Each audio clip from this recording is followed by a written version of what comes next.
What ever you believe that God wants to do in your life, మీరు దేవుడు మీ జీవితంలో ఏదైనా చేయాలని మీరు ఆశపడుతున్నట్లయితే నోరు విప్పి ఆ క్రియ, ఆ ప్రార్థన, ఆ అవసరత నోరు విప్పి గట్టిగా చెప్పండి.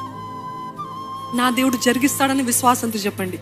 ఇప్పుడు మీరు ఏదైతే దేవుడు జరిగిస్తాడు అని మీరు ఒప్పుకోలు, the confession that you have made in God's presence, మీరు దాన్ని గట్టిగా పట్టుకోవాలంటే ఏంటి?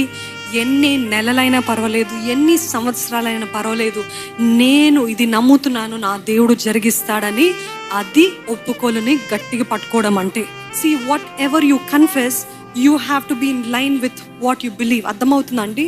మీరు నమ్మేది మీరు ఒప్పుకోలు చేస్తున్నారో అది ఎన్ని దినాలైనా పర్వాలేదు, ఆ కన్ఫెషన్లోనే ఉండాలంట. నమ్ముతున్నారా?